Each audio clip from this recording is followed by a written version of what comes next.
Ma'am,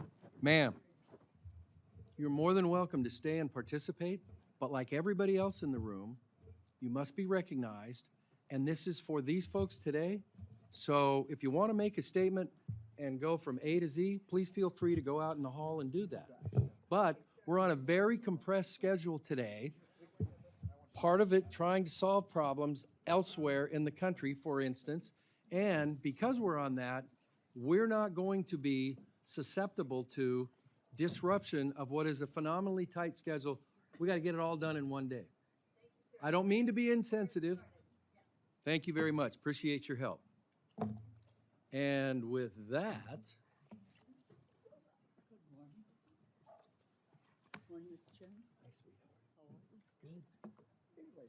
Henry's pissed because he's not the only one that gets called sweetheart.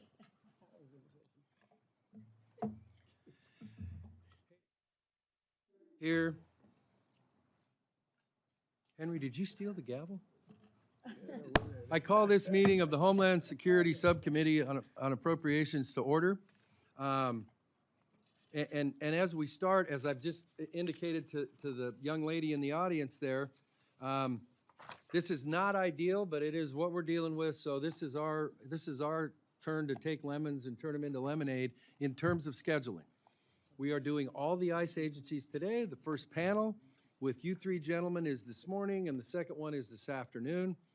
And so we're going to do one round of questioning for the panel in an attempt to get through this meaningfully. And so I know you guys are thinking, oh, great, man, I hope they ask the other two guys all the questions. Because we're compressed and because the committee's work product is you know, due when it's due, I want to say this. We are going to, you know, the standard stuff where if anybody has any additional questions, please let the agencies know. We will let the minority know when what questions we've sent in, and we would ask that you give us some indication of what's out there so we can track the tickle file. I know everybody's fully employed, but we're going to ask for your responses in 48 hours from when they're received. And you're like, holy mackerel, we got plenty to do. If you can't get it done in 48 hours, then we want a response in 48 hours saying, we can't get it done, and here's why, and here's when we'll have it to you. Time and date certain. Not my first pick on how to operate, but I've got the situation that I've got. And if it's like, if somebody's like, it disappears and it's crickets, then we're going to be aggressively following up saying, what the heck? We need the answer to that. I also would note that there was a request that went out, Mr. Lyons, it was for a contract at the Montana facility, and it came out from the committee staff, and I believe it was Mrs. Escobar that did it. We don't have anything. And so if you guys think there's some reason why it shouldn't be given to us, I want to know that in writing by the end of the day. And if there isn't, then we want to copy the contract in 48 hours so it can be evaluated for whatever purposes are appropriate. I'm unaware of anything that makes that classified or anything like that. So please and thank you in advance. We're in order. I've already done my cry thing about the compressed schedule. And I think everybody here is well aware of what's going on with DHS and the different talking points and all that, so I won't bore you with that. I'm just going to turn to my distinguished ranking member, Mr. Cuellar, for his opening comments. Mr. Chairman, thank you so much for holding this hearing, and welcome to the three witnesses that we have here. Well, I'm happy that we kick off the FY 2027 hearing season for the department. Doing so under circumstances of a government shutdown is something that we need to recognize. I recognize the department has been shut down for over 2 months now while utilizing funds from the reconciliation to support pay for personnel. Work on FY 26 still remains unfinished. I know there's a lot of ideas on how best to fund the department for the remainder of this year and next, but I would be remiss that if I did not express my opposition to the approach that abandons the funding for the department annually. The work we do on this committee is critical to national security, but no two fiscal years are alike, and challenges that the agencies face are always evolving, limiting our ability to respond and demonstrate oversight over federal funding for the department on an annual basis not only abandons our Article 1 obligations, but it will be irresponsible to the taxpayer. The collective budget for these three agencies before us this morning make over almost half of the department's discretionary funding. Their underlying missions are at the heart of immigration policy, a debate that Congress has wrestled for over several decades. These policies that impact lives, our economy, and our community at large, they're important, what we do up here in Washington. As a member from a border state, and actually I live just about a mile away from the border, we know that these three agencies play a very important role in my backyard and a critical role to the constituents in everyday lives. The border is not just a place that I visit, but it is a home. The men and women of CBP, ICE, USCIS are my neighbors. And as a ranking member, I recognize the toughest parts of this bill rest in finding an agreement on how best to address the funding and adjacent policy changes across CBP, ICE, and USCIS. Earlier this year, when 2 American citizens were killed during the federal immigration enforcement operations in Minnesota, it brought many questions to the forefront for the American people. Not only how this happened, but what comes next? What comes next? And at that time, I demanded an independent investigation to be done into this event, but it remains unclear what, if any, progress has been made on this front. I don't think it's possible for us to recognize that these events are the reason why FY 2026 DHS bill remains unfinished. Again, absent a final bill for FY 2026, we also must recognize the funding windfall for CBP, ICE, USCIS received during the reconciliation through both direct funding and fee adjustments. I suspect we will have many questions about how this funding, specifically the $75 billion appropriated for ICE, how that's been executed. I also think it's important that we recognize who did not benefit from reconciliation, such as the men and women Homeland Security Investigation, HSI, within ICE. The role that they play in criminal investigations and fighting drug trafficking, human child pornographers, and all that is critical to our national security. Moving on, when we talk about border, we must focus on immigration and security. There's no doubt that it's important, but we often forget about how important the border is to our economy and our livelihoods. Trying to find the balance between security, trade, and tourism is important, especially to our border communities. So I look forward to talking about some of these issues that we're seeing at the ports of entry, checkpoints that we're seeing. And finally, USCIS, I hope we're able to discuss the utility of this new law enforcement arm that involves hiring, training, maintaining 200 new law enforcement, something that USCIS has never done before, and how this would not be duplicative of the work that ICE is doing already.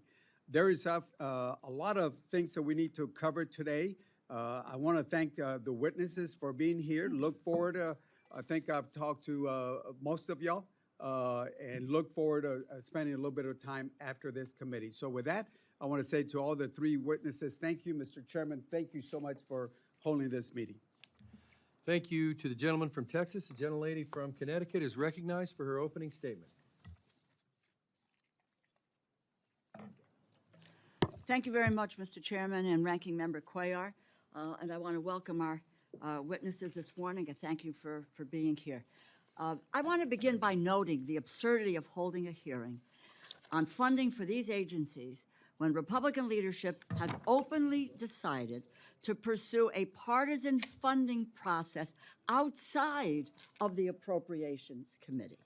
Slush funding the government through a series of partisan budget bills that are written in back rooms by Republican leadership driven only by political interest is a recipe for catastrophe. Will the gentlelady suspend?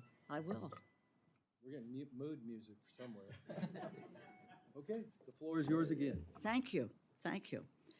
We're going to repeat that. Flush funding the government through a series of bipartisan budget bills that are written in back rooms by Republican leadership driven only by political interest is a recipe for catastrophe. My colleagues across the aisle have loudly hailed the work that we were able to accomplish in passing 11 of the 12 appropriations bills. They are right to do so. It is important, and yes, it is difficult work of governing. That's what governing is about. But the very fact that it is difficult ensures that it will endure. Abandoning the appropriations process in favor of partisan reconciliation bills will come back to haunt this institution. If we go down this road, there is a cliff at the end, and I strongly encourage my colleagues not to do this. The most direct reason that the entire Department of Homeland Security is still shut down after more than 60 days is because Republican leadership refused to pass the bill that the United States Senate unanimously passed twice. They agreed to this. We have the Congress, both House and Senate, you get unanimous consent. We can't get unanimous consent to say that the sky is blue, but you had twice vote in the Senate on unanimous consent basis. And they have passed it twice. It is now still being blocked. They're blocking this bill because they will not allow any funding for the Department of Homeland Security to move forward unless it also includes funding for ICE and CBP, without any new protections against the misconduct that the American people are demanding. They are demanding these protections. These agencies are in dire need of serious reform to build back public trust that has been lost. We all have seen the footage of the brutal and senseless killings of Renee Nicole Good and Alex Preddy. We have seen our cities terrorized, communities afraid and terrorized by ICE and CBP. 44 detainees have died in ICE custody since President Trump took office, including 25 in this fiscal year alone.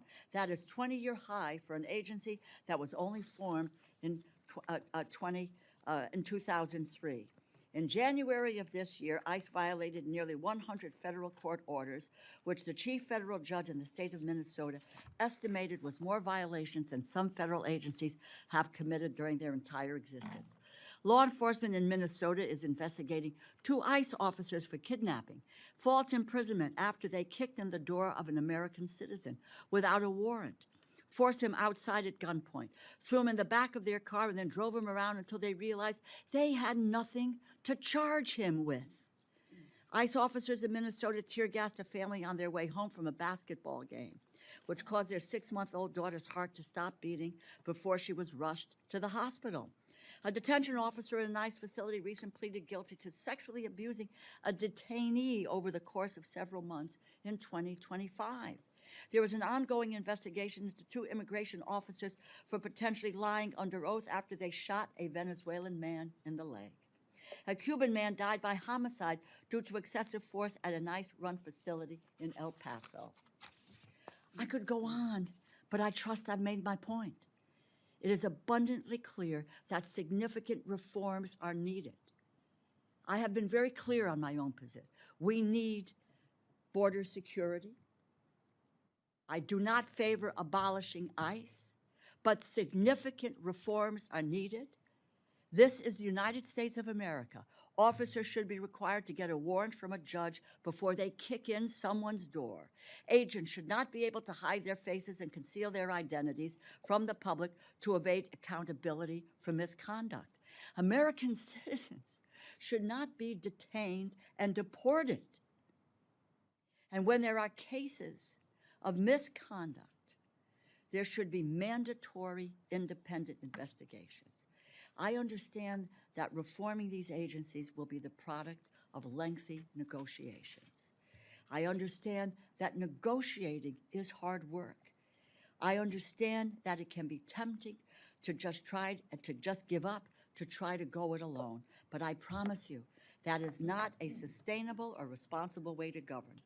I encourage Republican leadership, stop blocking the bill that passed the Senate unanimously twice so we can fund the vast majority of the Department of Homeland Security, FEMA, TSA, Coast Guard, cybersecurity, Secret Service, and while we continue to negotiate with regard to ICE. I encourage my Republican colleagues to join us in the difficult work of forging agreements rather than abandoning the process in favor of a strictly bipartisan path. I thank the chair and ranking member, and I yield back. Without objection, the witness's full written testimony will be entered into the record. With that in mind, we would ask you to please summarize your opening statements in 5 minutes. Mr. Scott, the floor is yours.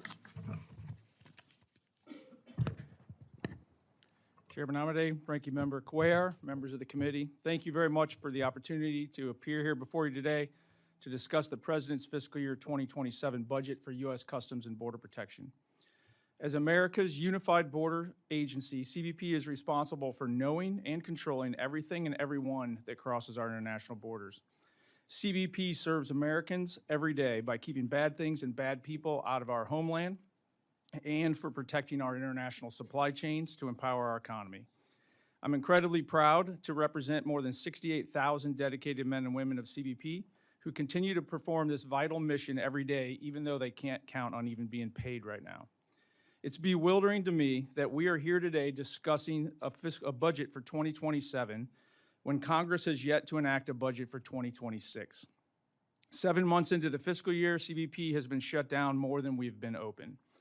One obvious impact of this funding lapse is the thousands of personnel that have gone without pay for extended periods of time. And until Congress acts, I can't even promise them when they're going to get their next paycheck. But the damage goes beyond the missing wages, and it cannot be fixed by merely doing a back pay restoration. Today, many of the services or the service providers that we use have not been paid. In plain terms, that means aircraft, patrol boats, patrol vehicles that need service, they're being parked. Border surveillance equipment that requires maintenance is offline until funding is appropriated. Our confidential human sources are not being paid, and we're at risk of losing some of our intelligence tools that help us secure the border. As World Cup approaches, CBP is unable to provide our personnel the advanced training that we had planned for this event. The negative impacts are not limited to border security. Many of our contractors are small family-run businesses, and now they face the prospect of laying off their employees or going out of business because we can't pay them as we had promised. The problems will compound until this body takes action and funds DHS. I've talked about some of the bad stuff, our current challenges. Let me talk about some of the amazing things that we've done over the last year. Because of President Trump's leadership and the support from Congress through the Working Families Tax Cut Act and the commitment of our personnel, CBP has fundamentally transformed the border, and we have shut down or we have stopped the open borders of the past. As a result, illegal entries between the ports of entry are at record lows, and we have reclaimed control of our borders. The President's budget is designed to build on that progress. It prioritizes critical investments in our personnel, advances in technology, additional assets, and it strengthens our frontline operations, including our counter-narcotics efforts. Our adversaries, though, are increasingly using sophisticated methods like drones to coordinate smuggling of dangerous contraband into the U.S. Our budget provides critical funding for counter-unmanned aircraft systems to detect and mitigate these drone threats. It also invests in vital port hardening measures and the modernization of our labs so that we can trace fentanyl and we can do scientific analysis of other contraband. CBP's Automated Commercial Environment, or ACE, is the backbone of U.S. import and export processing. This budget invests in upgrading ACE to significantly improve efficiency, transparency, and enforcement. CBP's workforce, though, is our greatest strength. Building on a year of substantial advances in recruitment and hiring, the President's budget reinforces our commitment to attracting the most qualified candidates we can for CBP. The budget sustains our workforce care programs so that we can take care of the personnel that are under immense pressure in the demands of their job. In closing, the President's fiscal 2027 budget clearly recognizes the challenges confronting CBP in our nation, and it provides the resources we need to address them. It builds on historic investments, allowing CBP to enhance vital operations and pursue new initiatives that support the safety of this great nation. However, the impacts of the continued DHS shutdown are real and they're compounding. The longer this continues, the more those impacts will cascade across our operations, our workforce, and the American public. Despite these challenges, CBP will never forget that we were formed out of the ashes of 9/11, and we remain steadfast in our commitment to secure the borders of the United States. I implore Congress to do the same, pass the Senate DHS funding bill, and work expeditiously to enact a second reconciliation measure by June 1st and provide CBP and ICE the funding that we desperately need. Thank you for your continued support of our mission and our personnel, and I look forward to your questions. Thank you. Mr. Lyons, the floor is yours for your opening statement. Thank you, sir. Good morning. Chairman Amade, Ranking Member Cuellar, and distinguished members of the committee. I want to thank you for the opportunity to testify today and to discuss the vital work of ICE, as well as the importance of sustained funding for our agency. I am deeply proud to stand alongside the dedicated men and women of ICE who work tirelessly every day to enforce our nation's immigration laws and safeguard our communities. Our officers and agents are being villainized for simply upholding and enforcing law. But the bottom line is that they risk their lives every day to serve our nation and protect our families, friends, and neighbors. In recognition of their service and sacrifice, one of my top priorities is to ensure that ICE operates efficiently. I can do that by working with you to ensure we have the resources we need to keep our workforce safe, keep the promises made by President Trump, and meet our obligations to the American people. The ICE workforce is depending on you and I to secure those resources. ICE is at a pivotal moment. The Working Families Tax Cut Act has fundamentally transformed our agency's approach to immigration enforcement. This historic bill enabled ICE to hire 1,000 new personnel, expand our detention and removal capabilities, and invest in the tools necessary to meet the administration's ambitious goals. These upfront, large-scale investments allow us to surge our operations today and lay the groundwork for more efficient and effective processes in the future. While this funding is transformational, it's not a substitute for annual appropriations. The limitations Congress placed on these funds preclude ICE from using reconciliation funding for basic needs, such as paying non-law enforcement personnel, operating basic services within ICE, and conducting criminal investigations into human trafficking, child exploitation, and more. Therefore, the annual budget process remains critical to sustaining ICE base operations and ensuring we meet the emerging challenges the reconciliation funding does not authorize us to do. Under President Trump's administration, we've significantly increased our operational tempo. Since January 20th, we've arrested nearly 457,000 aliens, including 281,000 aliens with criminal histories, 8,400 suspected gang members, and over 1,600 known suspected terrorists. We've removed roughly 570 individuals. This result is because of your support with annual appropriations combined with the surge capabilities afforded by the Working Families Tax Cut Act.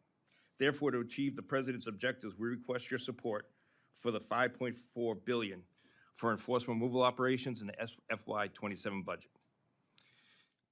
As we expand our operations, we remain steadfast in our commitment to detainee safety and well-being.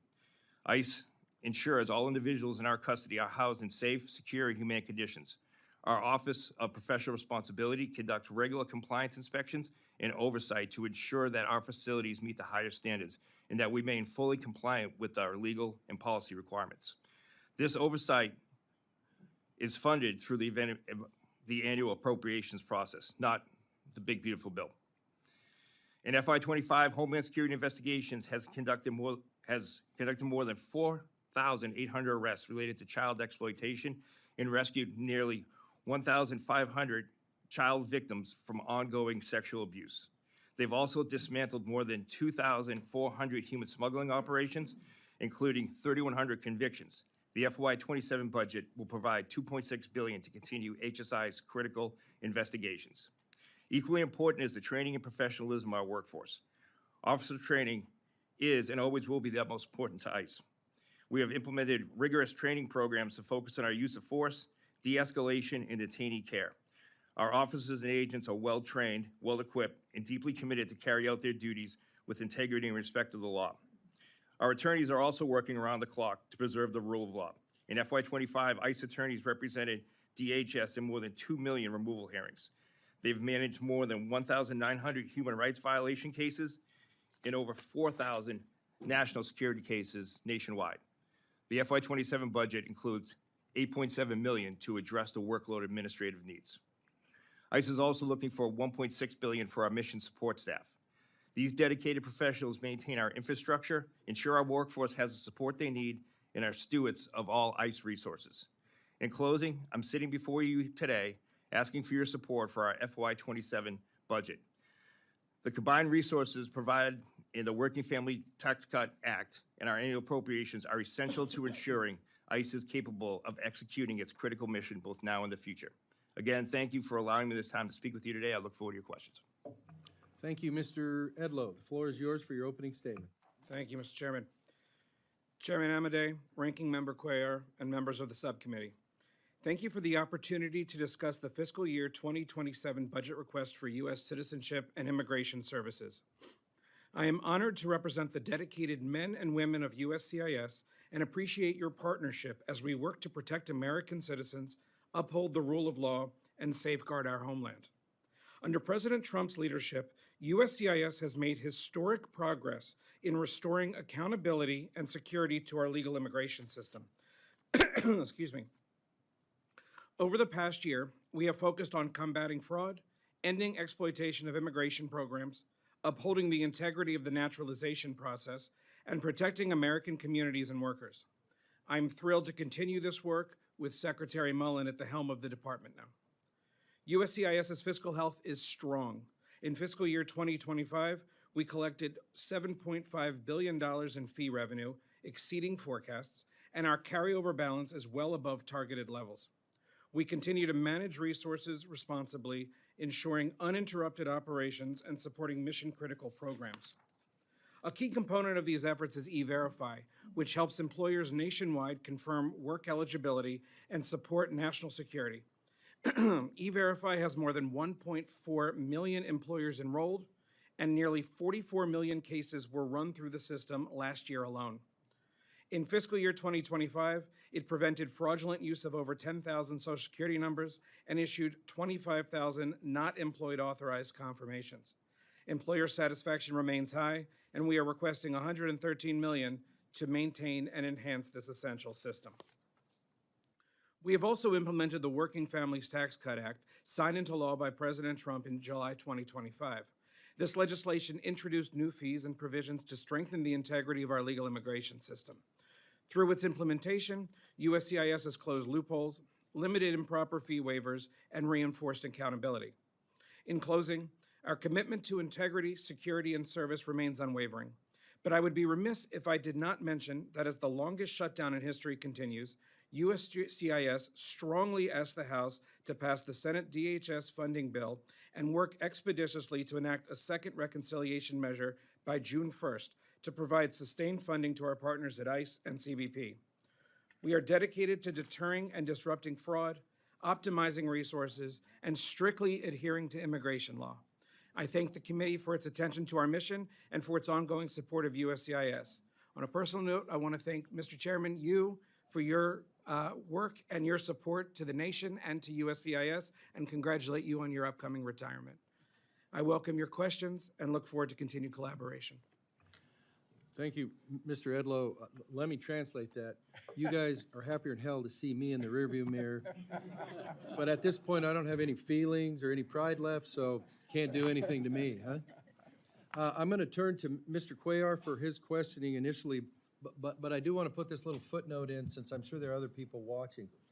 I know the OMB language where people who are the agencies most directly affected saying, please pass a bill that has a zero in front of your agency, and pass a reconciliation bill which has no oversight reforms for the lessons that we've learned from the last one is phenomenally interesting from my part. Not personally directed at any of you, but I hope somebody's, listening on the interweb or whatever the heck you new people call that stuff. Mr. Cuellar, the floor is yours. Thank you, Mr. Chairman. Mr. Scott, first of all, thank you for your service and your men and women that work for y'all. I have a couple questions dealing with the border wall. Back under what I call Trump 1, I was able to get about 6 exceptions down there for a border wall. Now, you know, I'm also suggesting that we add certain exceptions to the Laredo area, to the Zapata area, and to Big Bend. I understand that y'all put a pause on, but there are certain areas that are very sensitive, and by that I'm talking about, you know, we do know that the numbers went down, and congratulations, 96% gone down. Laredo before that was the second lowest crossing that we had during those high numbers. So the numbers went down, and all of that happened without a single foot of border wall or even a buoy. It was policy, repercussions at the border that helped, and working with our partners. Now that we're looking at $46.5 billion of border wall money, I do have certain concerns. You know, first of all, the waivers that we're saying last year, they use Biden era migration stats for their justification, not current ones, but past numbers. With, you know, I disagree. I did not approve of open borders. I was very strong against it. Now my communities are concerned about the construction and the potential flood risk impact to drinking water and threats to public lands that we have. Mr. Chairman, with your, I would ask for unanimous support to enter into the record the executive summary report by Dr. Mark Tompkins, released on March 10th, 2026, which analyzes the threat to human life, property, critical infrastructure by the proposed wall and buoy system to the Laredo and the communities along the Zapata area. I would ask for unanimous support. Seeing no objection, so ordered. Thank you, Mr. Chairman.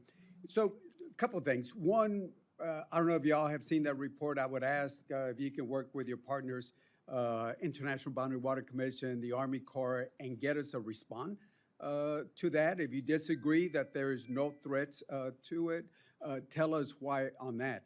And then the other thing I would ask, Mr. Todd, is what is the current operational justification for a border wall in Laredo and Zapata, even Big Bend also?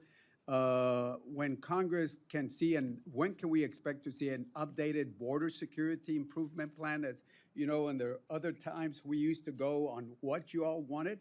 I would ask for that also. And then more importantly, would ask if you would commit working with myself. I know there's a gentleman, I think his name is Paul Enriquez. I don't know if I've met him before, but he's doing a lot of it. We just want some input with it. Like I said, last time I asked for certain exceptions, we got them under what I call Trump 1, and even SpaceX got an exception to that as also. So I just want to ask you if you can commit with us to sit down. And I know you're very hands-on, and I appreciate your working with the on those border wall, I won't call them exceptions, but concerns that we have. Well, first and foremost, thank you for your willingness to communicate and work with us over the last, I don't know how many years. Those partnerships and those conversations have added a lot of value, and I'm fully committed to continuing that going forward. And we do work with the local communities. We look at the environment. We work with the agencies you just mentioned and even more. As a matter of fact, after this hearing later today, I'm flying down to the border to have some of these specific types of conversations, not in Laredo, but another specific border area. I'm firmly committed to making sure that we continue that going forward. I would be remiss, though, if I didn't highlight that border security is an enduring requirement. The illegal immigration ebbs and flows, but the foreign terrorist organizations just south of our border that are bringing threats into this country constantly use illegal immigration to create gaps to bring people into the United States. That border wall going back into the 90s, CBP, Border Patrol has worked on it, perfected it. That is critical because the reason the numbers have gone down now, a lot of it is policy, but we have almost 11,000 Department of War personnel on the border helping us create a level of deterrence, and that is not a sustainable model. The personnel salaries, that's the most expensive part of the border security.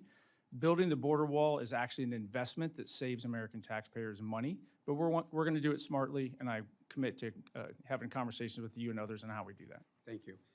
By the way, where are the Border Patrol agents? Are they still doing interior enforcement? Because I've talked to a lot of them. They want to be border patrol, not interior. I would assume those folks are back at the border? So border security, as you know, it's a team sport. We have to have consequences. You can't just let somebody run across the river and then get away. So we continue to work with ICE and our other partners, but those are targeted enforcement operations. The vast majority of CBP personnel or Border Patrol agents are actually on the border and/or airports at ports of entry.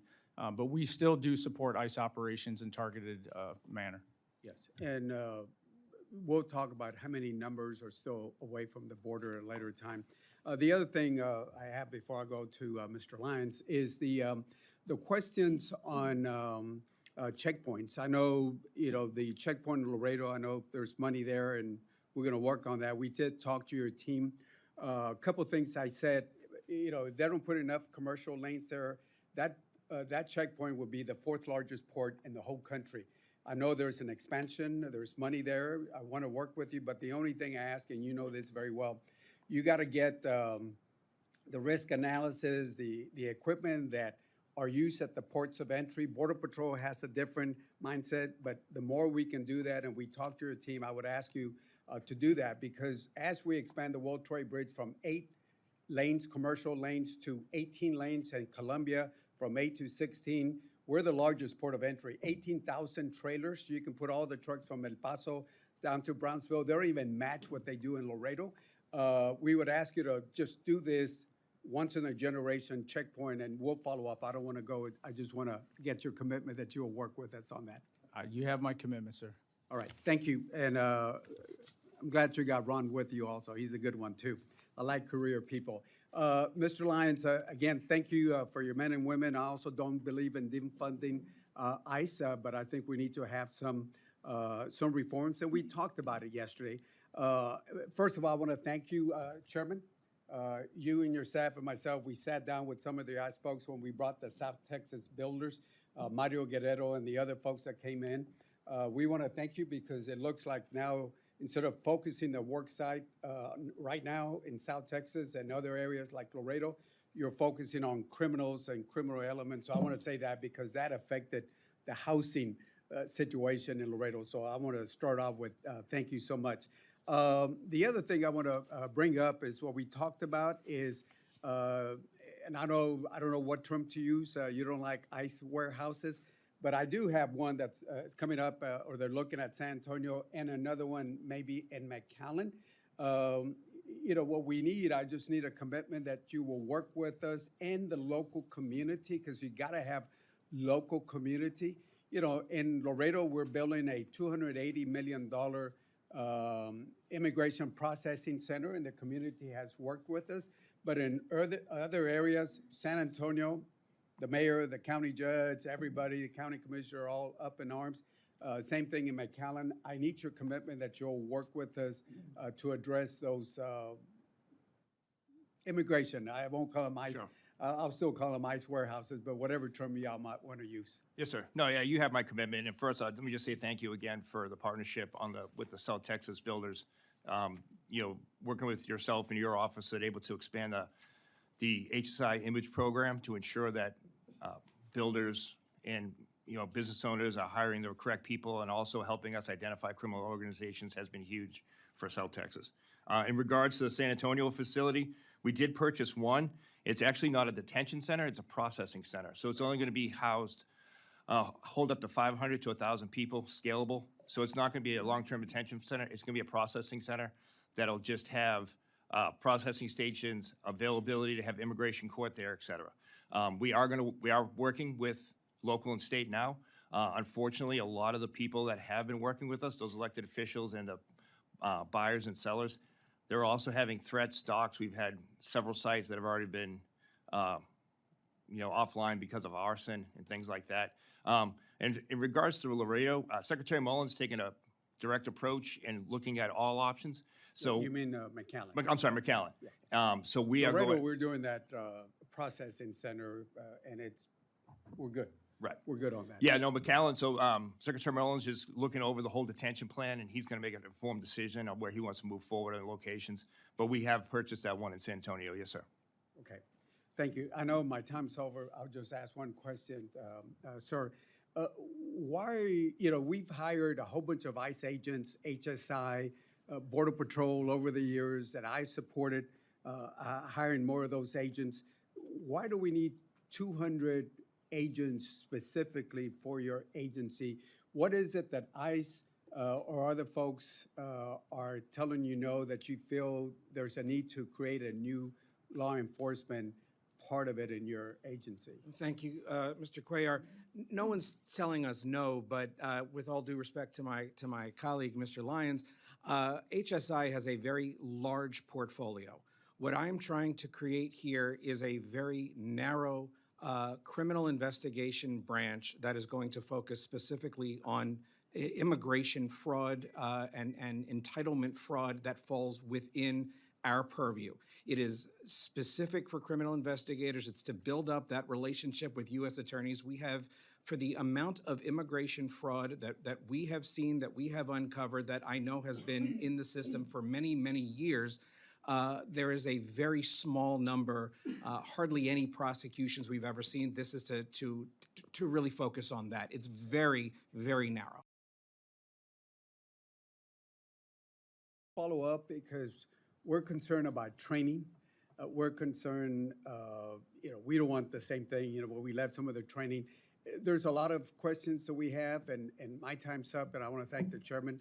But I do want to follow up with some of those questions. Mr. Cuellar, I'm happy to follow up. I will just say very briefly on training, every special agent that we will be hiring will either have gone or is presently going through the criminal investigator training program, which every special agent in the federal government goes through. And then we have I don't want to get the number of weeks wrong, I think it's about a 9-week special agent training specific to the work that's going to be done at USCIS. So there is, yeah.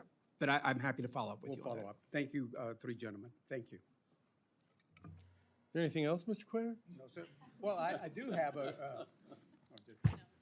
So in full disclosure, Mr. Cuellar just used Ms. DeLauro's time, and since I didn't ask any questions, he used about half of mine too. that And means so I he got said 2.5 before, minutes? pardon me, you're not recognized. He says before, hey, since we're only doing run around, can I have an extra minute? And I'm like, sure, Henry, whatever you want.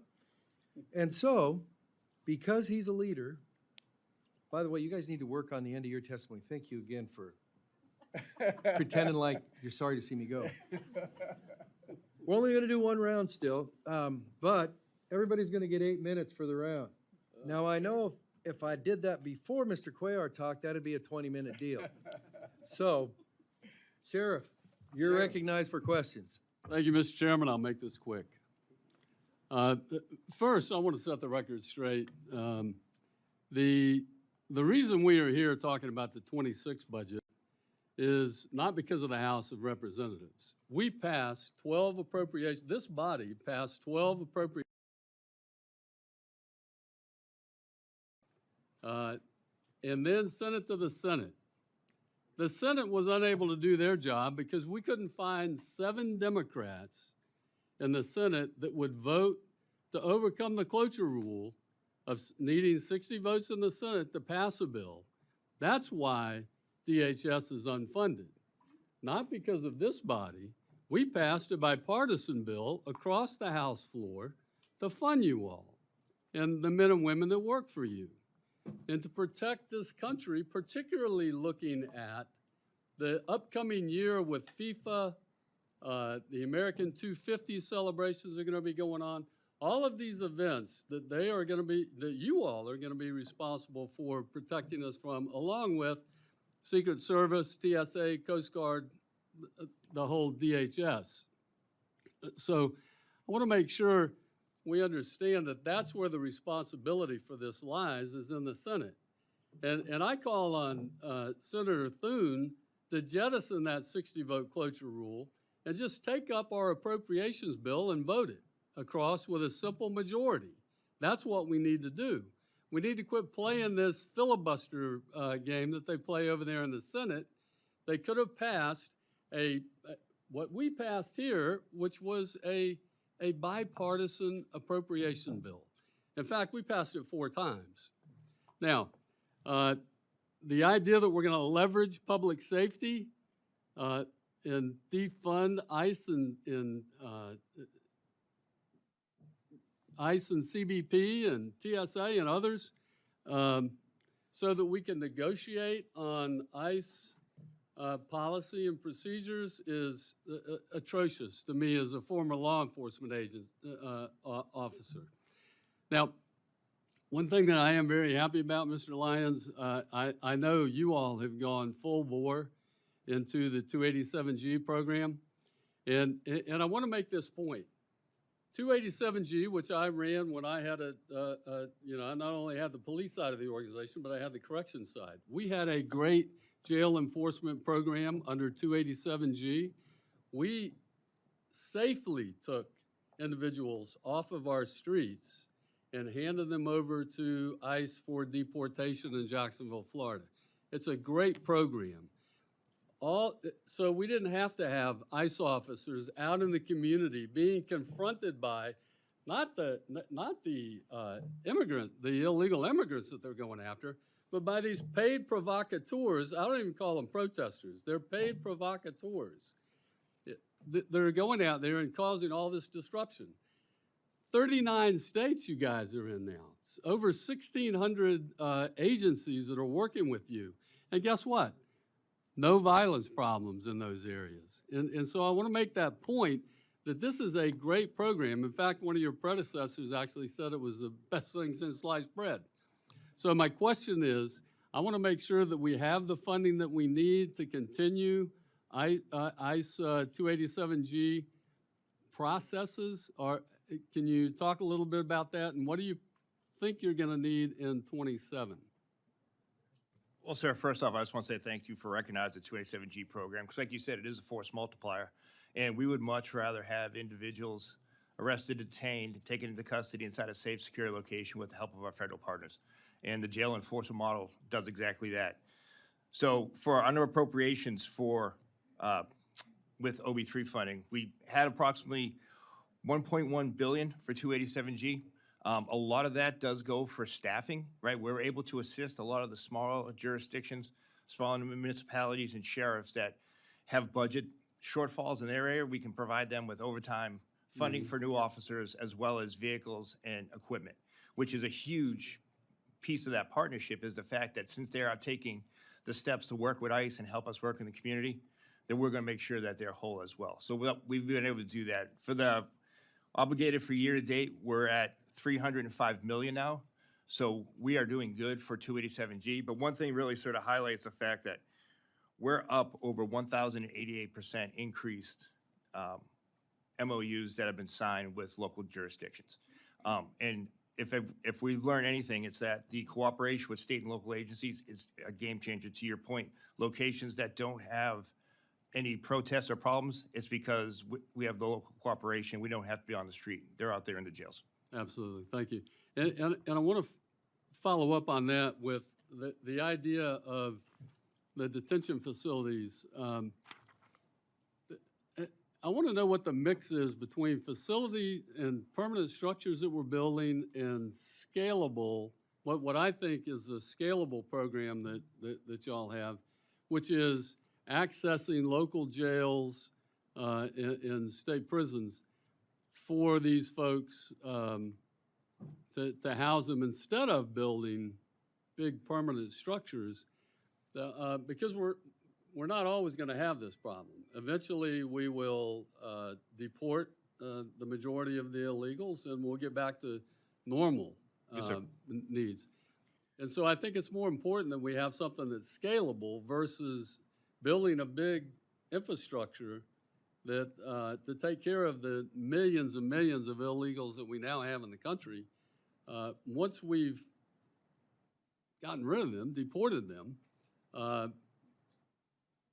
we need something scalable, I think. And so can you tell me what the mix is on that, and where do you see this going in the future? Yes, sir. Well, the very first thing on that is the beginning of your statement was the fact that we rely heavily upon our sheriffs and local jurisdictions that do support us in those cooperative areas. So we're going to continue to keep those 287G partners to include intergovernmental agency agreements with them.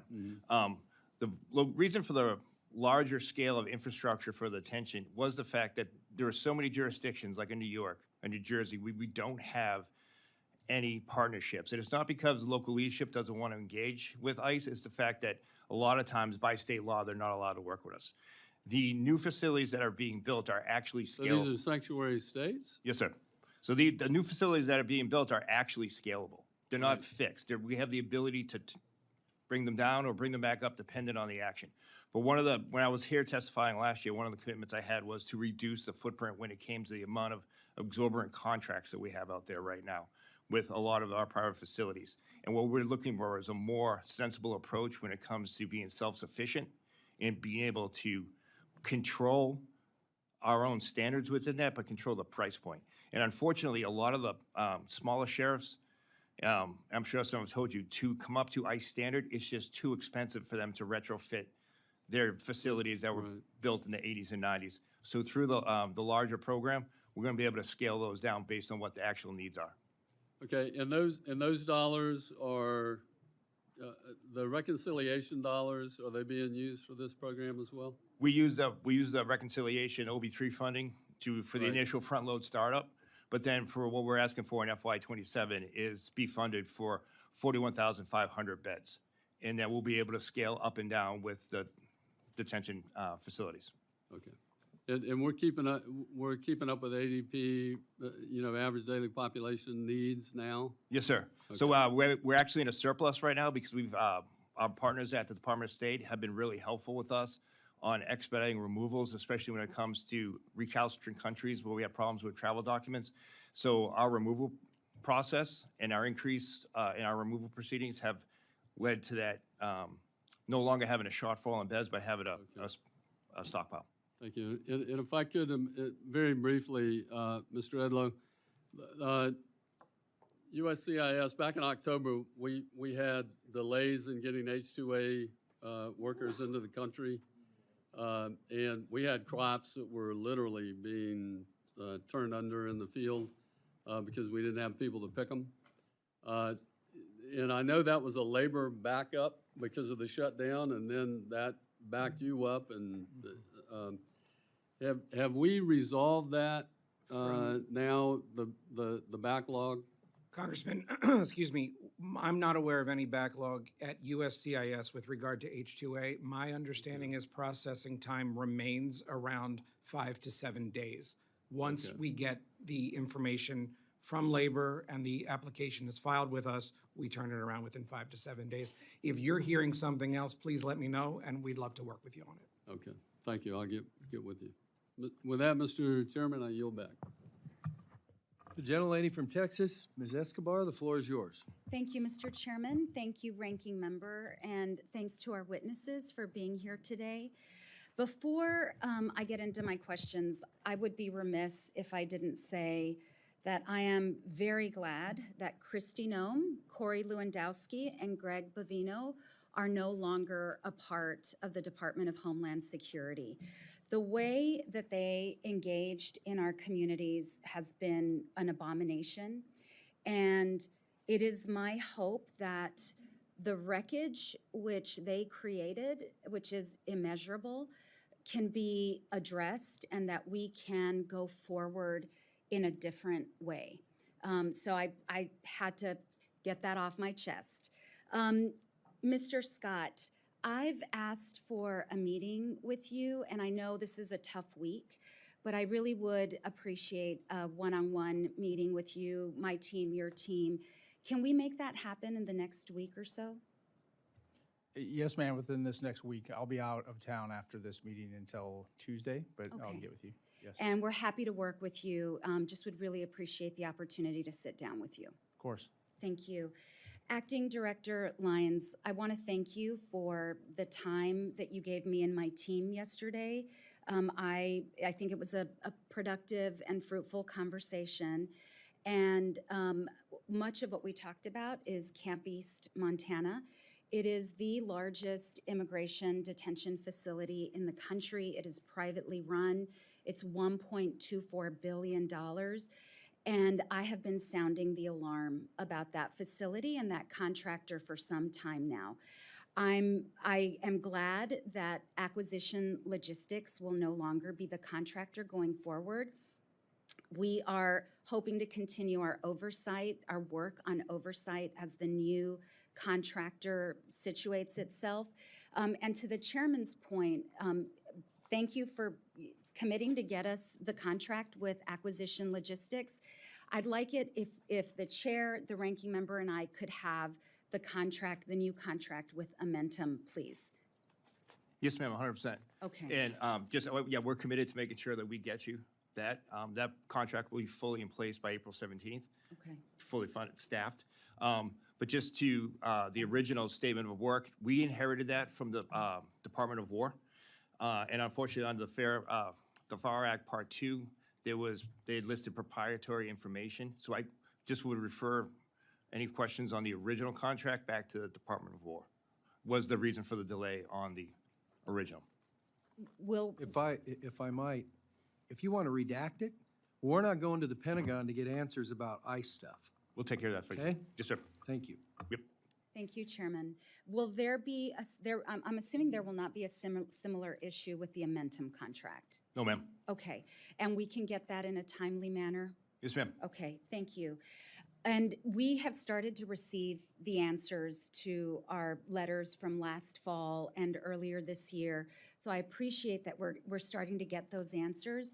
But as we continue our oversight responsibilities and have more questions, can we expect responses to our questions in a more timely manner than existed under Secretary Noem?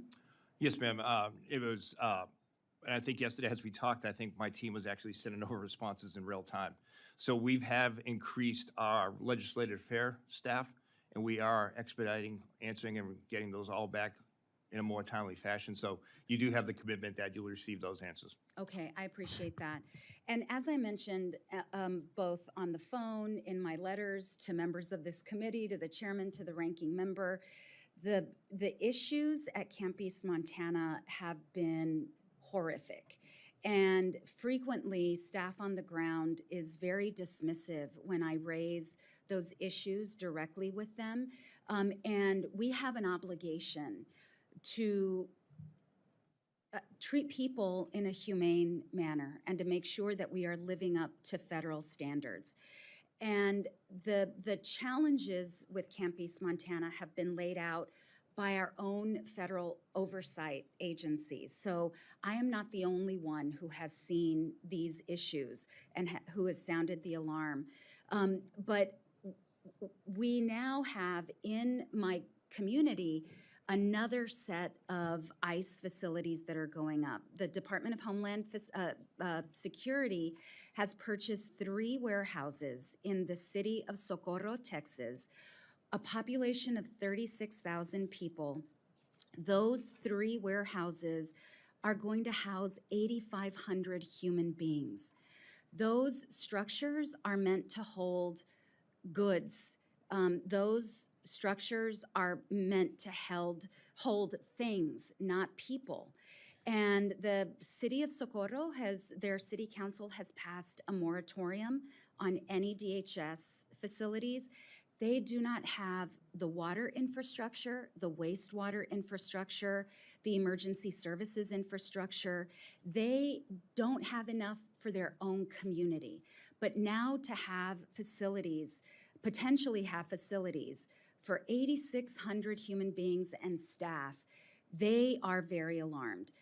There were hundreds of members of their community who attended the city council meeting to oppose these new facilities. Local leaders are uniformly opposed to any new facilities. And Mr. Lyons, the County of El Paso has struggled to get any information from ICE. They've had to sue in order to try to get information. Is ICE or DHS still planning on proceeding with the 3 warehouses?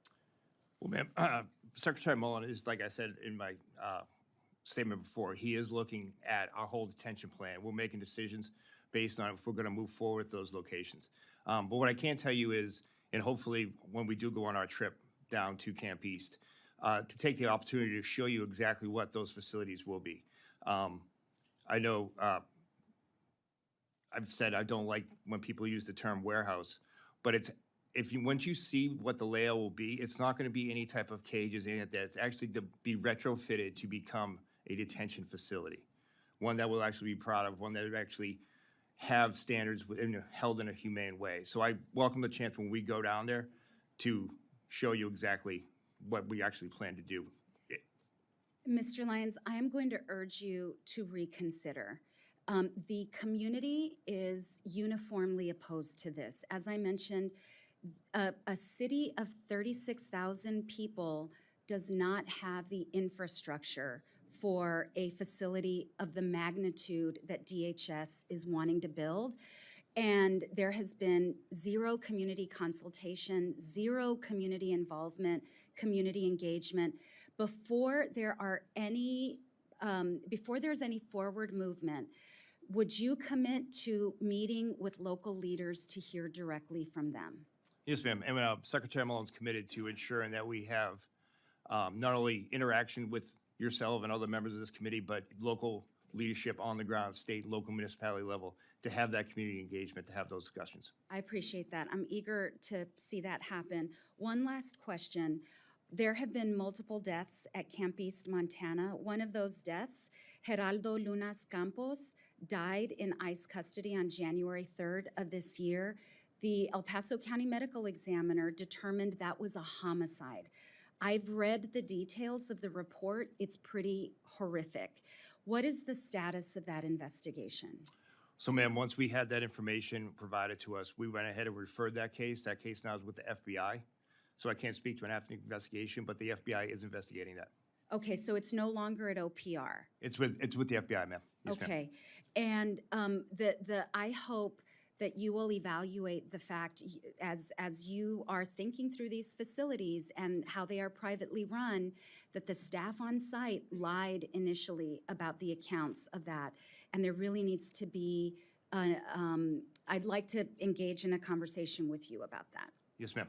Mr. Chairman, I know my time is up. Thank you. I appreciate it. I yield back. You're welcome, and your time wasn't as far up as Mr. Cuellar's was, so you're being a leader on that. Mr. Newhouse, the floor is yours. Thank you, Mr. Chairman, and thanks for your generosity in allowing people to go over time. It's very important stuff. Gentlemen, thank you, Mr. Scott, Mr. Lyons, Mr. Edlow. Thanks for being here and appearing before this committee, but also before the American public to talk about some very important issues that everybody's thinking about. Mr. Edlow, welcome back to the House. It's good to have you here. My first question I would ask direct to you, Director. At the end of fiscal year 2025, USCIS reported a net backlog of 6.29 million cases, an increase of more than 65% from the previous year, with expectations that additional enhanced screening requirements for all visa applicants may further strain processing times.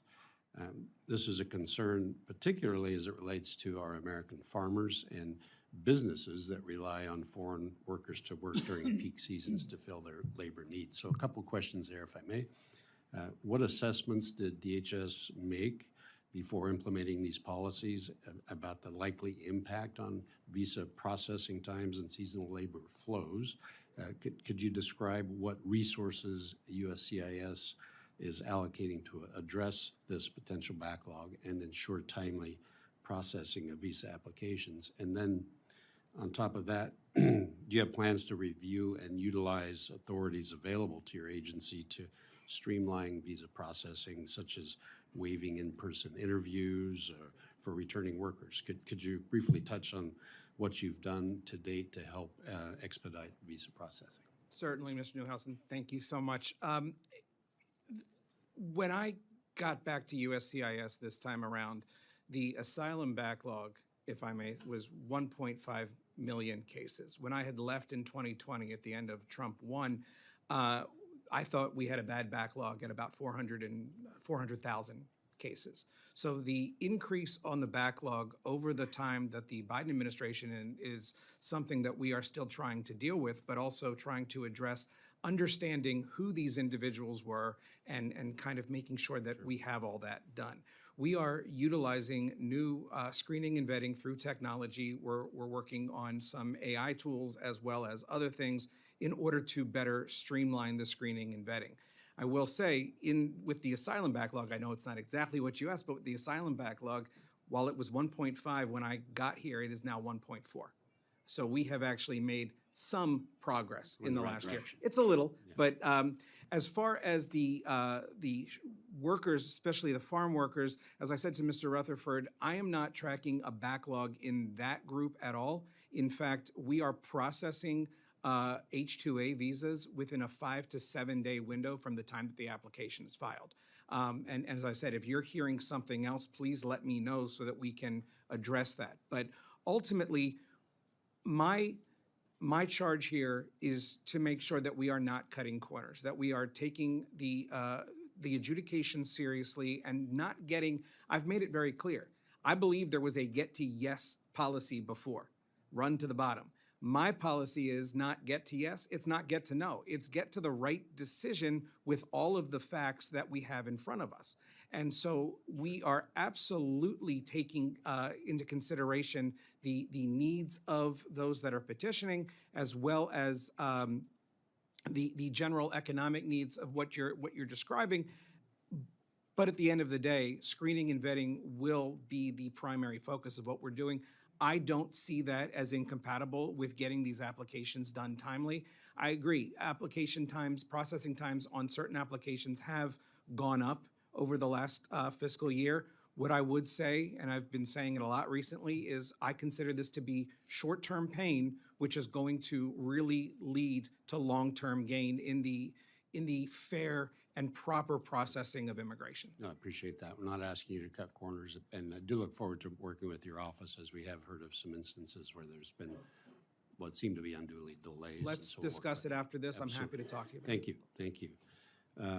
Turning to Mr. Lyons, Mr. Scott, what I would characterize the previous administration's disastrous border policies exacerbated the fentanyl crisis that's plagued the United States, including communities in my district in Central Washington.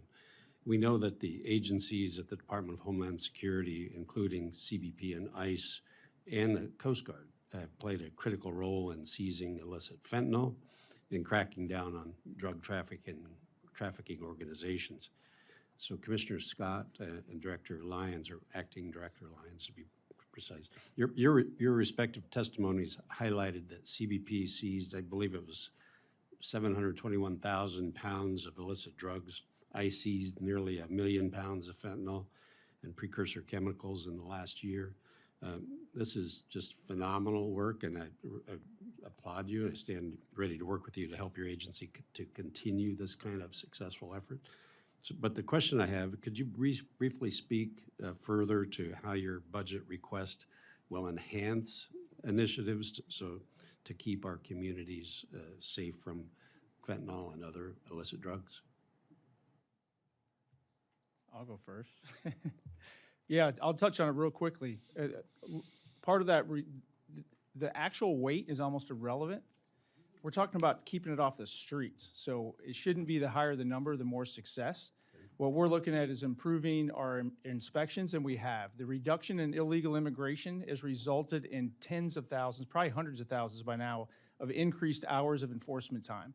The border wall that we're building out allows every single agent to be more effective, and it allows us to shift personnel to the coast to look for tunnels and to take out the drones that are coming across. We want to prevent illegal narcotics from getting into the United States, not just seize them when they come. And I would argue, just if you look at our ports of entry, our inspection, the percentage of vehicles and baggage and commercial vehicles that we're inspecting is increasing on a daily basis, and that's a win for America. Great. Just real quickly, Mr. Lyons, I got one more thing I want to ask you. Sir, just really quickly, if you look, again, Mr. Scott said it earlier that it's a team sport. CBP secured the border, so it allows HSI, Homeland Security Investigations, to really work with our international partners, and that's what we're focused on. Especially states like yours in California, we do see the impact of the flow of precursor drugs coming from the Indo-Pacific region, and we're committed with the countries of Australia and New Zealand to really focus on that, specifically on working with the Coast Guard to intercept those before they even get to the port. So what we're looking for is that, having a robust Homeland Security task force, which we've now established in almost every state, working with state and local partners and streamlining that to make sure we focus not only just here domestically, but internationally with our partners where we know where that's coming from. Well, thank you. If I could get to one more question, Mr. Chairman. Yes, Mr. Cuellar, please proceed. Just following precedent. So as many of us on this committee are aware, beyond immigration enforcement, ICE also serves as a critical federal asset to detecting and dismantling the transnational criminal networks, targeting narcotics smuggling, human trafficking, gang violence, and cyber and financial crimes. ICE's Homeland Security investigations operations also have been a leading agency targeting child exploitation, which according to your testimony, Director, has led to more than, I think, almost 5,000 arrests related to child exploitations, nearly 1,500 child victims rescued, and over 3,100 convictions related to human trafficking. So has the shutdown, Director, impacted your operations in detecting, dismantling, arresting, convicting the bad actors involved in this heinous operation of child trafficking and exploitation? Yes, sir, it does. And there's a misinformation that with the big beautiful bill, ICE is completely funded, but they're specifically through regulation that can only be used for certain tasks. It doesn't involve Homeland Security investigations. Everything from having vehicles with gas in the vehicles to deploying agents TDY, that's an impact because we just don't have that funding. On top of that, our critical intelligence network is a lot contract based, and we're just not able to pay for those contracts right now. Our victim advocates, victim specialists, we just don't have that. So while we always hear that ICE is flush with money, maybe for detention and removal, but not for the critical things that actually protected Americans every day. And one of the most vital things we do is child exploitation. Yeah, appreciate that. We'll do what we can to help you. Thank you, Mr. Chairman. I yield back the balance of my time. You don't have any to yield back, but thank you anyhow. The gentlelady from Illinois, floor is yours. Thank you, Mr. Chairman. I'm so glad that we're finally having this oversight hearing because the American people need to understand what's going on at DHS. So I'll jump right in. Mr. Lyons, how many people have died in ICE custody on your watch? 44, ma'am. 25 this fiscal year. Okay. We understand that ICE records list 45 under your leadership and 49 total since President Trump took office. I would encourage you to remain current on those lists. And how does that death rate on your watch compare to your predecessors? So, ma'am, it's, to your point, it is the highest because we do have the highest amount in detention that ICE has ever had since its inception in 2003. Okay, so what I hear you testifying before your committee is, before this committee, is that ICE has never had a deadlier year since 2025. And more people are dying than ever before. And with the death rate so far this year, you're on track to break that record. And yet we've not had a real explanation in the Congress or the American people why more people are dying. Just simply saying that there's more detainees. I mean, you have more officers, you have more resources. And so that's not, in my opinion, a valid rationale for why the death rate would be increasing. So the San Francisco Chronicle really recently worked with medical experts to review the deaths and found that, quote, people routinely died in custody without ever being seen by doctors, even as they begged for help. Mr. Lyons, does ICE have any specific internal goals or policies regarding deaths in custody? Yes, ma'am, we do. And ICE alone has spent almost $500 million last fiscal year that this committee has given us to ensure that people have the proper medical care. Everyone has a complete physical within 14 days and is seen by a medical professional in the first 24 hours. Right, So- that's about medical treatment. My question is about policies or goals regarding deaths. Well, as far as what, ma'am? We do Do you have any internal policies or goals regarding the number of deaths in custody? Yeah, well, we don't, no death is what we want. We don't want Is that an anyone to official die in policy custody. of ICE? To no one die in custody? I hope Yes. that's a policy of anyone that has to be tasked with I detaining hope somebody. it's not a policy. I'm just asking, are there any policies No. within your agency? No. Okay, so that's something that perhaps we can work on together because I believe, particularly given the death rate, that should be codified, maybe a memorandum from your office to all ICE employees, maybe a memorandum to your grantees, Core Civic and the GEO Group. You know what I mean? We are seeing significant numbers coming out of those contracted ICE facilities, and that should be something that's communicated from you as ICE leadership to those under your watch. We're familiar with NBC News reporting from this week, calling out the decreased transparency regarding circumstances of immigrant deaths in custody. NBC News reports that ICE has chosen not to report details on deaths in custody since mid-February. What specifically is stopping you from continuing to report during a shutdown? No, ma'am, we are reporting. We are working on that timeline. We are reporting to Congress and as well as to putting it on our public website when we are. Okay, so when's the most recent report that you're aware of? I'll give it to staff and get you that, ma'am. Okay, But because as you can tell, this committee is only aware of the NBC News reporting, which on the public website lists mid-February. And in my opinion, it is unacceptable that this transparency is being deemed non-essential. When an NBC News reporter asked why you had stopped posting information about your investigations into deaths in custody, a department spokesperson said that the delay was, in quote, due to non-essential reporting. Mr. Lyons, is there a legal basis for that claim that investigating deaths in custody is non-essential? no, ma'am. Okay.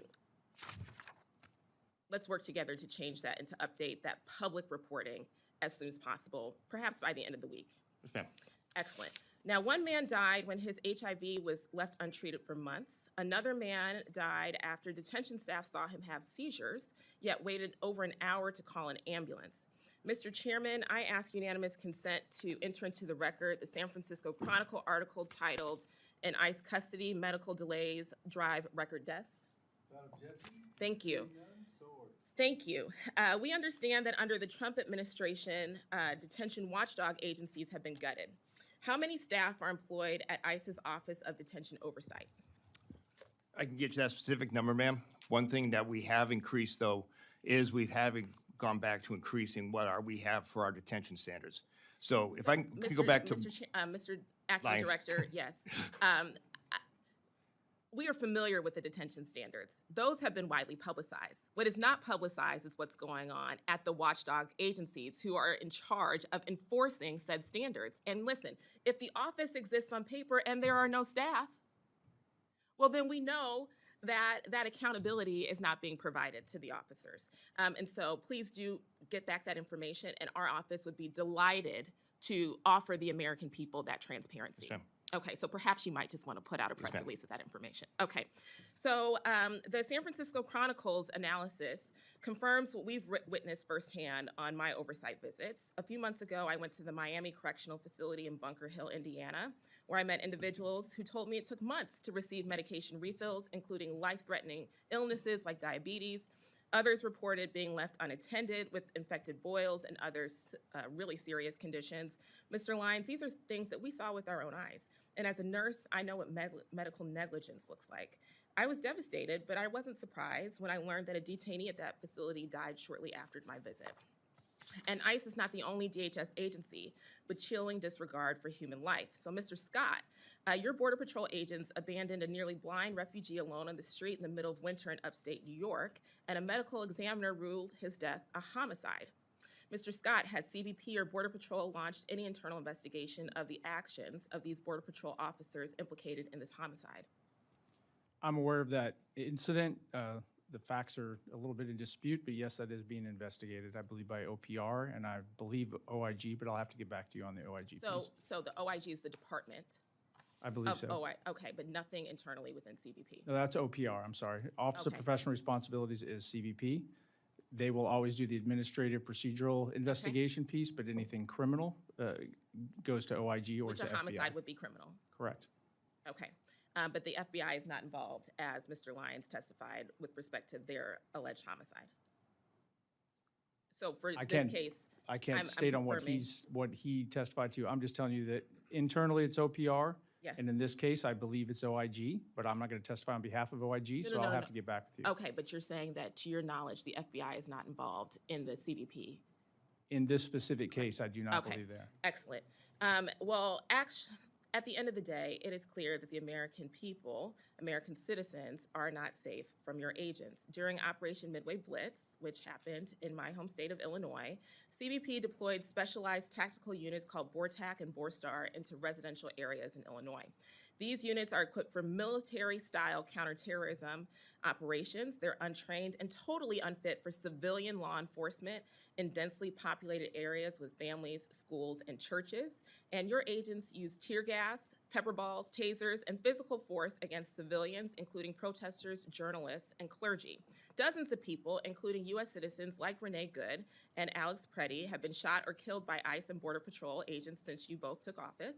And in many cases, body cam footage and other forensic evidence often contradicts your agency's versions of events. And over, we've seen no consequences. You can't or won't rein in your agents, and you are obstructing state and local investigations. From record-breaking deaths in custody to the killing of U.S. citizens at the hands of federal agents, it could not possibly be clearer that your agencies are out of control. The patterns of reckless, incompetent, cruel, illegal, corrupt, and unconstitutional behavior across your agencies and the total lack of accountability to Congress, the American people, and the Constitution, in my opinion, these are leadership problems, not funding problems. Last summer, your agencies got $140 billion in the big ugly bill, and you're obviously not using it to surge any kind of basic medical care to detainees or adequate training to your agents. Meanwhile, I'm still waiting for answers to basic questions I asked both of you in January, 2 months ago, about the cost of Operation Midway Blitz. Why would we appropriate more funding to a department that can't even tell us where the money's going?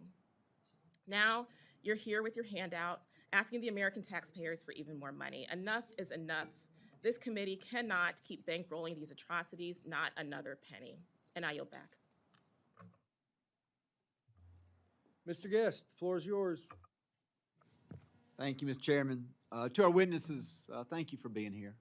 Thank you for the men and women that serve under your command. Thank you for your dedication during a very difficult time. And let me apologize to you for the dysfunction of Congress. Let me apologize for the fact that my friends on the other side of the aisle refused to vote to support the funding of DHS, that they refused to recognize the important mission that you serve, that they refuse to support the men and women of law enforcement who stand watch on that wall each and every day protecting the American citizens. And so I just personally want you to know that there are people in Congress, there are people across this country who view what you do as admirable. They view what you do as heroic. They thank you for your service. And so I would ask that when you leave here, when you return to the men and women that you serve with, you please express on my behalf and the constituents of the 3rd Congressional District of Mississippi how much we appreciate what they do. Mr. Scott, I want to ask you a question as it relates to budget reconciliation. Was proud in the budget reconciliation package that we made what I believe was a generational investment in border security. 2 things in particular: wall and barriers construction, and then technology.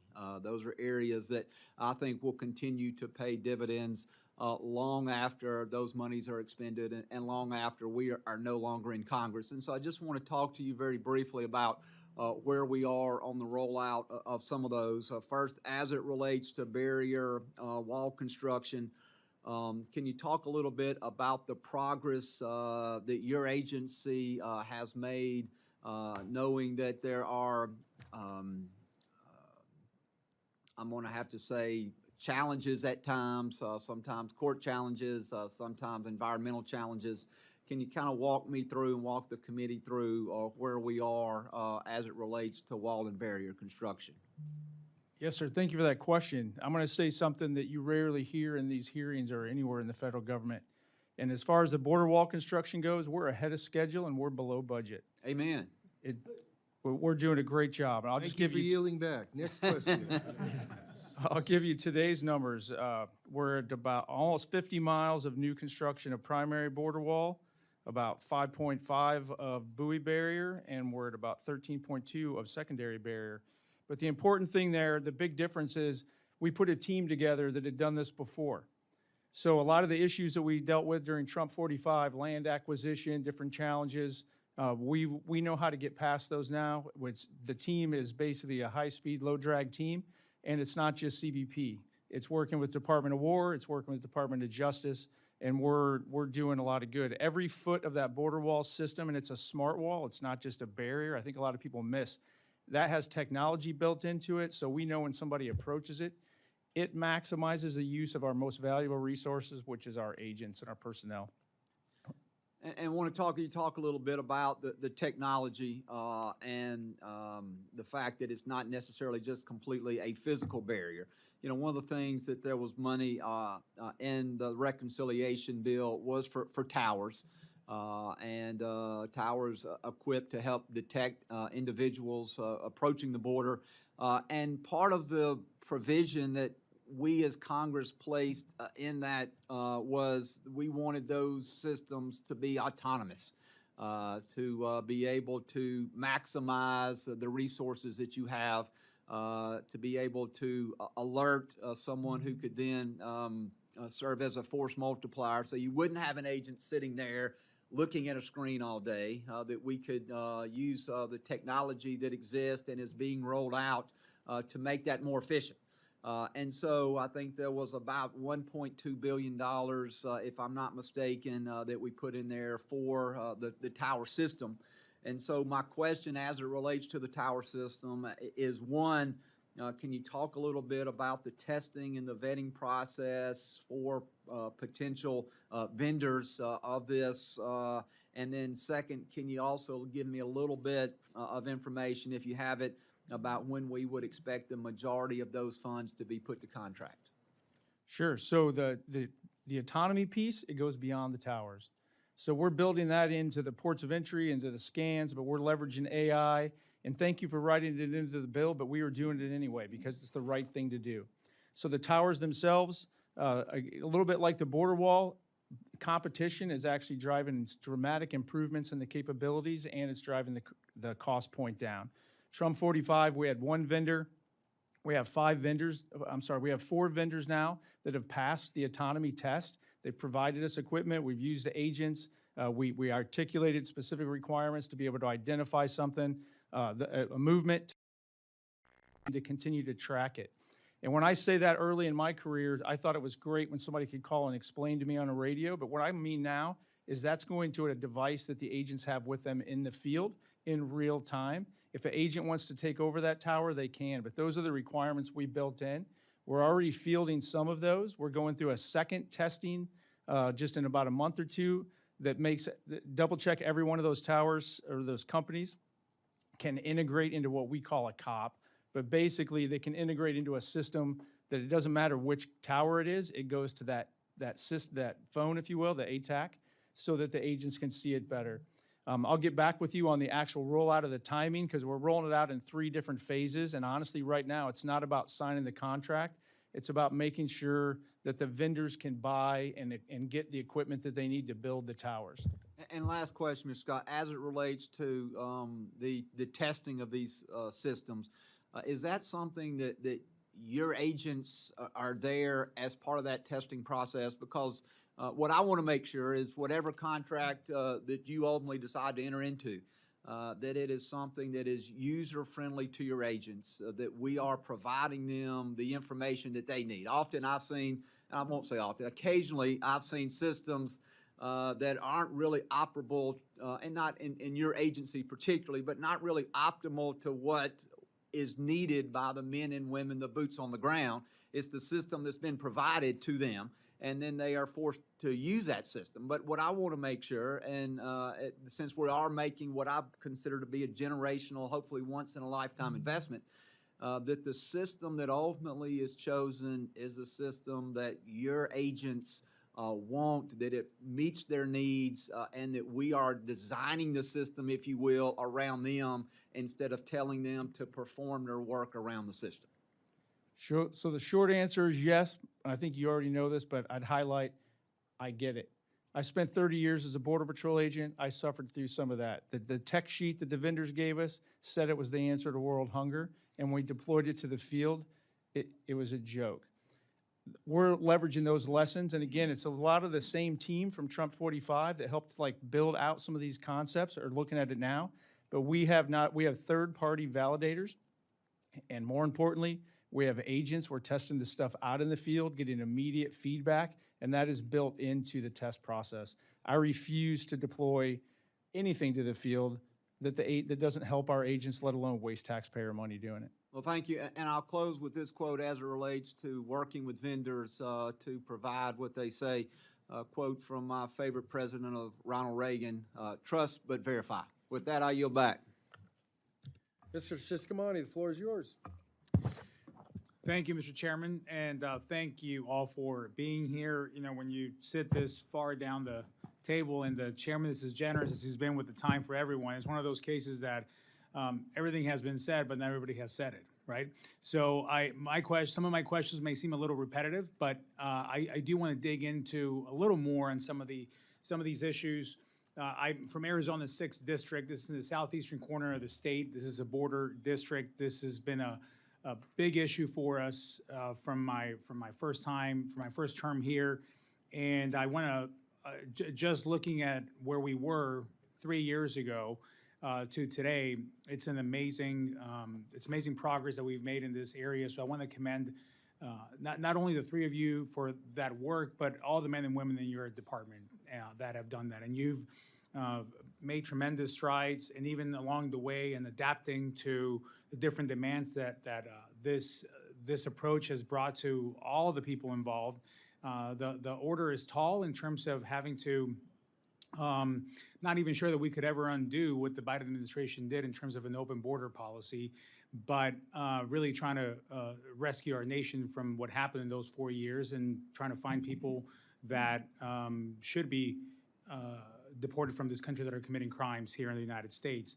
So I want to thank you for that. And also, my perspective is unique, and I'll mention this as I get to my last question, but I'm a naturalized citizen, so I've gone through the process. I know what that is like, so I have some questions for you here towards the last part of it. But the first one I would like to start with Commissioner Scott in terms of the fentanyl, and I think this was also brought up by one of my colleagues. When we look at what the progress that we've made has been very much on the human trafficking side, and even in Arizona, you have different parts of the border, and we saw different traffic over on the west side in the Yuma area was a lot of the family units coming in. Over in the Cochise County area on the eastern side, you saw a lot of the people that were avoiding law enforcement overall in those Biden years. And then in the kind of like center, you have the Santa Cruz County, Nogales area, where the main port of entry is for the state. And we know that fentanyl was being crossed through all three, but really the ports of entry play a key role in intercepting a lot of this. So can you tell me, and I have one question for each, and I would rather not go over, although that seems to be the popular thing to do, but if I could get away with that, can you just tell me real quick on the fentanyl side and the port of entry, what's the latest there? Sure. So I would say that illegal immigration, by the way, is a distraction. You see it, but the narcotic smuggling is always going on. The ports of entry specifically, thank you for the funding in prior and going forward. The NII equipment, the non-intrusive equipment, allows us to improve the scanning. But it's more than that. We have a national targeting center here in DC, and we work with the Homeland Security task forces to make sure that we have all the information we possibly can about the smuggling networks, about what they're doing, so that we can actually aim our personnel at the right target at the right time. But the NII is part of it, but I want to remind the committee too, thank you for it, but it always takes an officer or an agent at the end of the day to decide what's there. The technology just identifies an anomaly. It's really working with the Homeland Security task forces, building the intelligence on these networks, and then actually putting an officer and agent on target. And we're doing that more and more on a daily basis. I agree with that, and I think there is technology that we can continue to support. Nothing beats, obviously, the boots on the ground and the men and women actually doing that job and the training for that, which comes with recruitment as well and challenges in that area. So I'd love to talk to you more about that offline as well. Director Lyons, you know what, we've heard some of this here and regarding the holding facilities that you all have, and I visited one in my district, and I saw a very different picture of them from what some of my colleagues on the other side of the aisle like to pay these apparently surprise visits and come out with new findings of all that's going on in there that they claim to be extremely alarming. That's not what I saw when I was there, and I made an appointment like people do, and I showed up and I got a view from the inside, and I asked a lot of questions. We spent hours there. So can you just run through with me and for me what is the status of these facilities, and what are we seeing? Give me the truth on that. So, sir, first off, just thank you for saying that. I can tell you from my time as being a field office director in the field, I've had an occasion where I've hosted leadership, congressional senate to come in and view our facilities, and have it be a great trip, great informal for the member, and then they go out and they say how horrible we are. What we did with our reconciliation money is we are revamping how we do detention. For so long we've always heard that the cost of ICE's contracting, how much we're actually spending on these facilities that isn't up to par, if you will. We're totally game changing that. So these new facilities, they'll be scalable in the fact of how many people we can actually put in the facility. If we need it, if we don't, we can move it back. It's going to be a cost saving to government because it's going to be a whole of DHS building where we're going to have immigration courts, CIS, Border Patrol Need Space, Secret Service, TSA, all in one location. So while we knew we had a need to revamp and revitalize how we do long-term detention, we wanted to make sure that we use that money in a smart way to benefit all the partners here at the table. I appreciate that. And yeah, what I saw was obviously people, living conditions. There were outside recreational activities they were involved in. There was, I visited the medical facility as well within the facility and saw people getting medical care. So my offline more that I want to have with you as well is regarding additional training and what has changed throughout this last year for agents out in the country conducting these operations. We'll have to have more on that, but I want to close off with Director Edlow. Thank you for being here as well. As I stated earlier, I'm a naturalized citizen. Became a citizen in 2006. This year, I celebrated my 20th year as a U.S. citizen, and I happen to be sitting here as a United States Congressman in this committee, being able to work with you on this process. I visit the naturalization ceremonies. I think we naturalize close to 1 million people a year of becoming new citizens. I know the process well. I know that it was long. I know that it was somewhat bureaucratic and expensive to go through, and I am all for the right vetting and making sure that the right people are in this country as they go through the naturalization process. What have you seen in terms of, you said there's the wait time for H-1A visas is 5 to 7 days. Tell me a little more about the actual process of people receiving a permanent work permit or a green card and then citizenship as well. What's that process like, and what resources do you need to improve that system? Well, Congressman, thank you, and congratulations on the 20 years as a citizen. You embody what it means to actually take this privilege and this honor seriously, and so I'm thrilled to have you say that. In terms of the process, it's very case by case specific. It depends on what the basis is for them getting a visa, whether it's through work or through family member. But the wait times have increased to get through that initial step to get the green card, as well as then to get after the 5-year or the 3-year wait, depending on the situation, to get to the naturalization.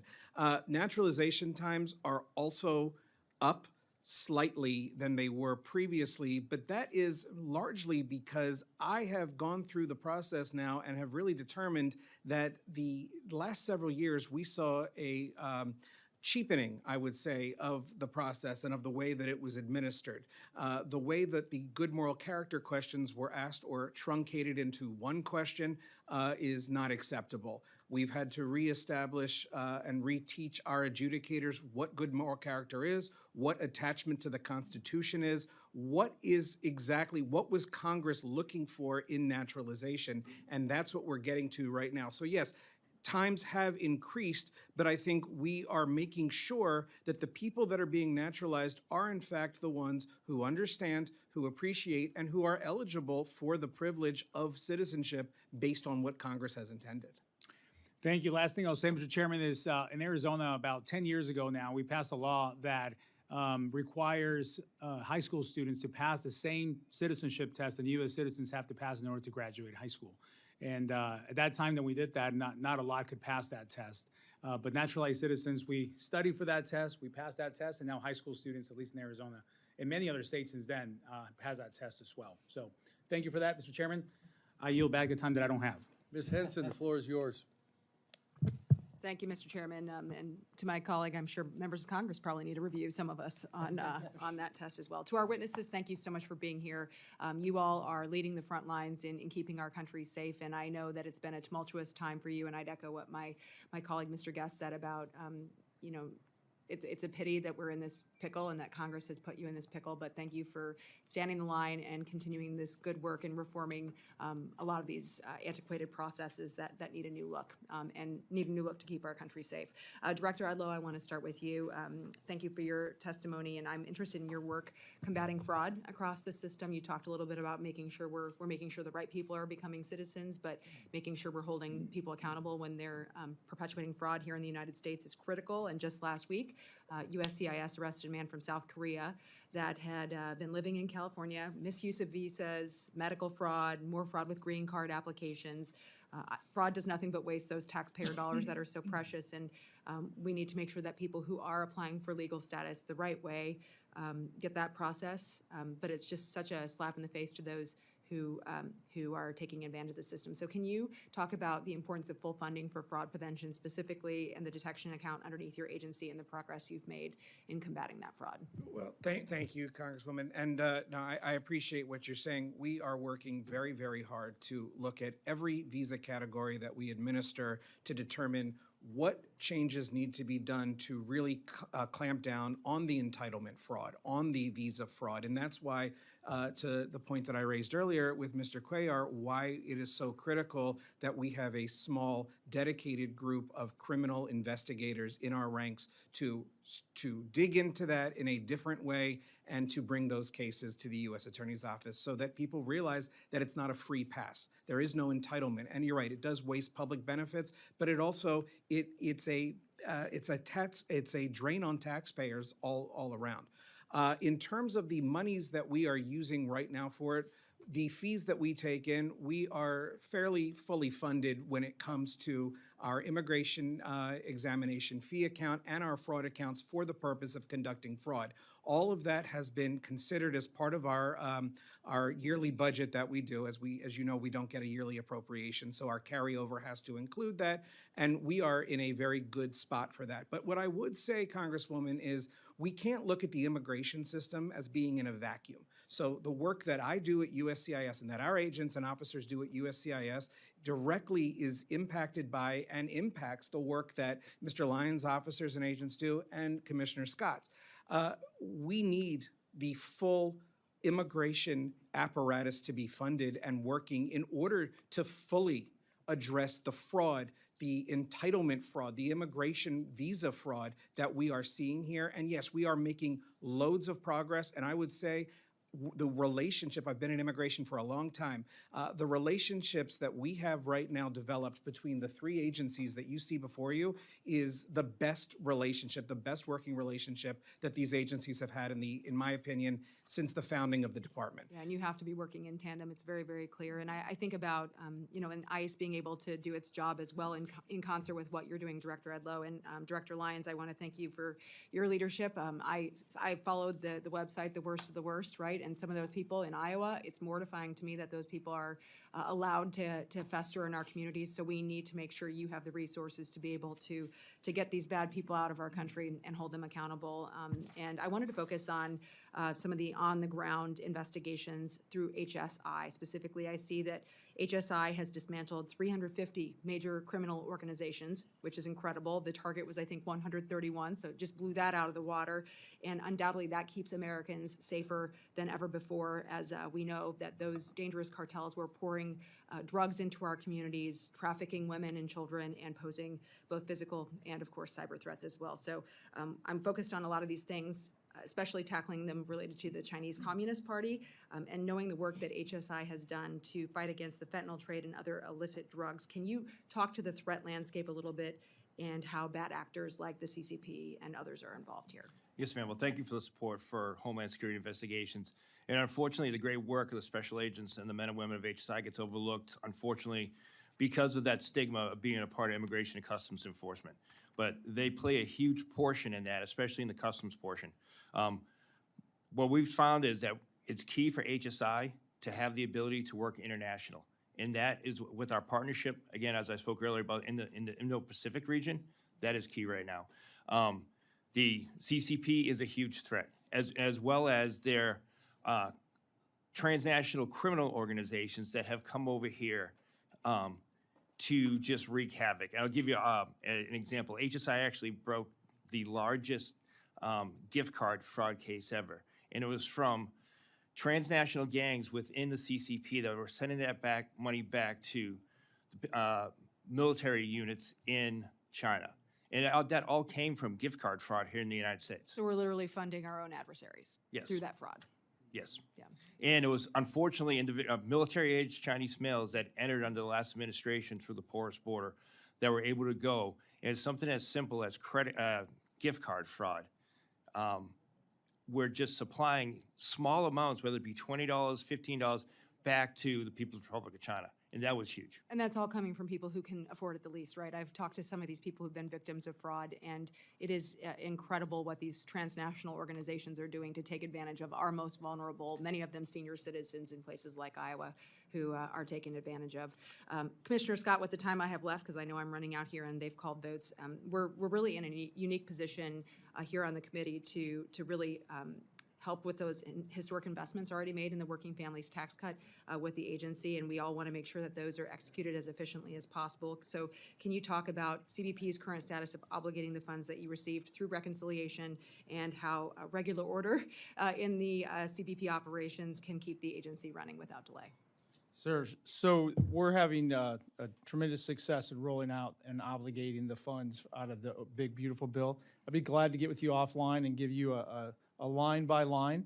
As you know, CBP got significant funding out of that. $46.5 billion was for the wall system, but the rest of the money that we got, I'd be very happy to share that with you, because it went everything from aircraft, as we talked about the towers already, some NII equipment, all the above, all of which will play into it. That is still going forward, despite the fact that we're not funded now. So we are still having some significant challenges internally with everything else. I can buy new aircraft right now, but I can't pay to maintain the ones that I currently have. So That seems backwards, right? I mean, it seems totally backwards. you should be able to use those resources. So I think that it goes without saying, this committee has done its work. We've gotten our bills through. Our colleagues on the other side of the aisle need to make sure you all at CBP, ICE, and USCIS can do your job. Thank you. Thank you. I yield back, Mr. Chairman. Thank you, ma'am. Listen, folks, first of all, thank you. I appreciate it. The last year hasn't been great for the DHS congressional relationship. It's not personal. It's not individually directed. We've got a new secretary, former colleague. Of course, that was true of the last one. So anyhow, as far as I'm concerned, we're going forward. But as we go forward, we have learned some lessons. And so, information sharing, to put it kindly, was terrible. And so, you know, I remember saying all through the last round, last year, we won't surprise you, don't surprise us. I might as well have been whistling Dixie. Now, I don't think it was because any of you sat down and said, I'm not answering those guys or whatever, or talk to the hand because the face isn't listening. But we've learned things from that too. And so, I hope we have a better relationship. I'm not going to tell you I expect it, because we're getting really good at, okay, if you don't answer us, then guess what? You know, and fill in the blank. There's no reason we should be at that point in time. We expect more prompt answers to legitimate questions now that we have new leadership, and I think some of the shackles have probably been taken off. For the get back questions, I already told you, it's like, listen, 48 hours, and you're like, hey, we got other stuff to do. We can't just stand down and answer. Then within 48 hours, say, here's what we're working on it, here's what we expect to give you, here's when we think we'll get it. Crickets won't work. As you know, there'll be other questions and that sort of stuff. And listen, that's all just communication. We're all on a compressed timeline, but I can give you a couple of hints right now to take back to your folks. Voting for anything, no disrespect to the geniuses on the north side of the building, that has goose eggs for you and you, that dog's gonna find a real hard time hunting over here. I don't speak for the speaker and I don't speak for Chairman Cole.